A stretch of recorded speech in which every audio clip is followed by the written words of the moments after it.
The 1 of 1 ring has been pulled, the chase is over, but what does this mean for the rest of the most popular Magic set that we have seen in recent memory? I have gone above and beyond, and not only do I have all of the sales numbers right here, but I've built a visual simulation of what's happening to Lord of the Rings since the big news. Let's take a look.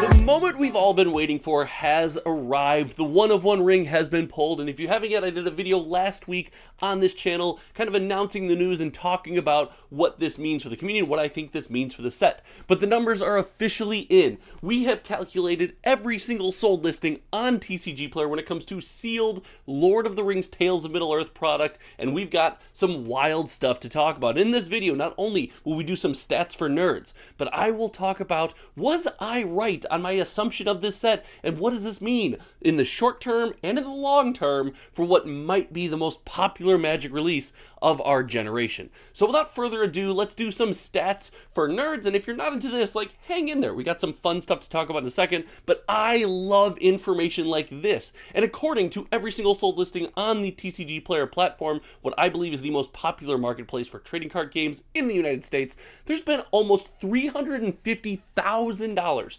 in products sold since the pulling, or the announcement of the pulling. That's what we'll call it. The pulling was probably a while ago, but the announcement of the pulling of the One Ring. That is a massive number for a 3-day span for any point in the Lord of the Rings release. If you want to follow along, I will pin a comment in the comment section for these charts and graphs and everything that I have put together, but this has been a wild 3 days, and surprisingly, the majority of those sales were the collector box. That's right, the product that was going to tank and was useless, and thank goodness the ring was pulled, because now these boxes can be a reasonable price and everyone can get them, actually makes up for the majority of these sales. Now there is a product that is it's not so great, and we will talk about that in a bit, but the collector box did tank. It cratered, and as you saw in the introduction, it was the meteor coming back down to Earth. It was ready to just be deadsies, be done.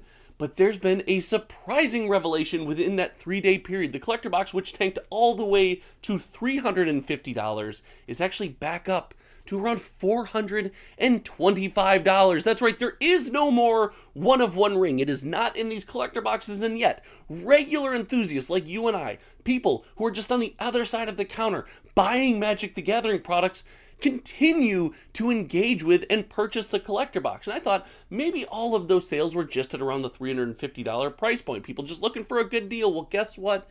They are not. They are continuing to sell into the 400s and into the $420, $425 price point, because guess what? This product was driven by far more than just the 1 of 1 ring. We've actually seen an increase in set booster box sales because of one of the driving factors. With the Lord of the Rings IP and the ability to build decks and commander product and live in that world and build these collections is a massive factor when it comes to how people like you and I want to spend our money. I have preached on this channel for almost 6 months now that Magic sets have to garner this emotional pull and this emotional reaction from enthusiasts, from people who look to engage with them. And Lord of the Rings has gone above and beyond and done this. And I think people just hid behind the veil of the idea that the One Ring was the only thing selling this product. Well, newsflash, according to the data, according to how we are spending our money, it's far more than that. The idea of revisiting an IP that a large, massive portion of our community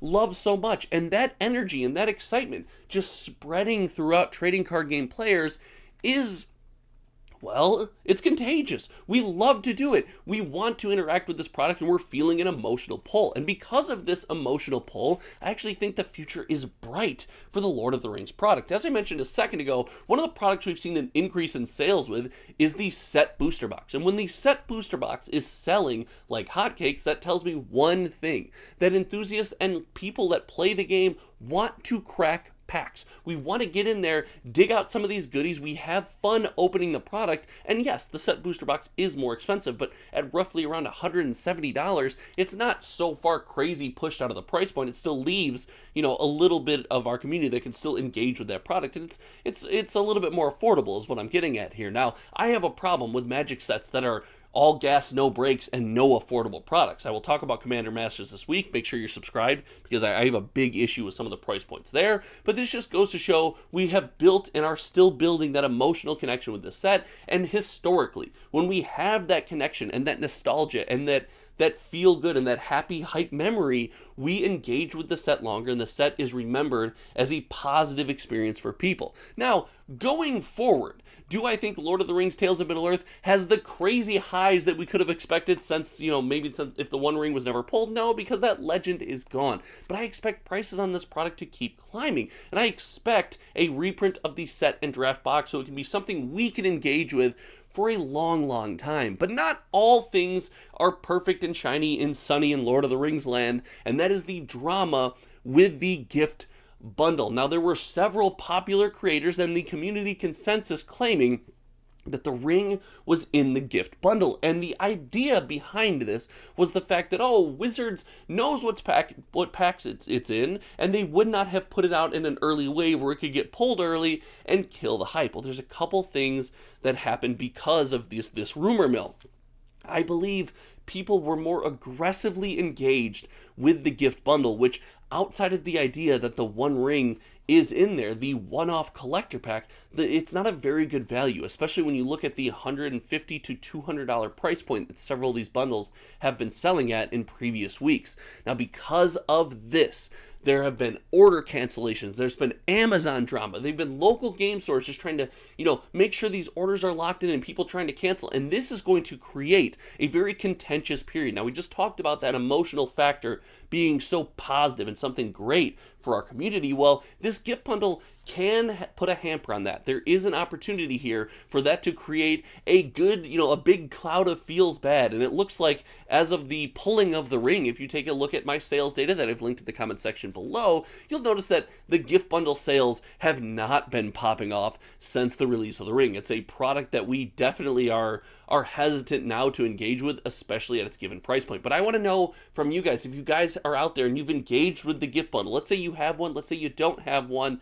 what are your thoughts on the gift bundle? And more importantly, is this what you expected after the pulling of the ring? I heard several people in my comment section and on social media and in various Magic the Gathering groups saying this set is over, boxes to $150. I'm going to buy all these boxes. They're so useless. Screw you, Wizards. Well, it looks like it's gone the opposite way. And again, I think this was a lot of fun. I actually thought this was a lot of fun to talk about, so much fun to follow, and bad take here at the end of the video that might make some people mad. I hope we see more things like this in the future because the hype, it's exciting, and I think it was a blast. But let me know what you guys think in the comment section below. We're almost at 6K. Make sure you're subscribed. We got some great stuff to talk about this week. We got a Friday Morning Magic live stream coming this Friday. Until next time. Oh, wait, share this video. Share these videos on social media platforms. Anywhere you engage with Magic, it helps the growth of the channel. And again, I think conversations like this are really fun. I think it's nice to know the numbers and be a little bit informed and just have some fun with a game that we all know and love. Until next time, you all know me. My name is Josh. I hope you had some fun today, and we'll hear from you in the comment section. We will talk to you later. Let's try to do the explode thing one more time.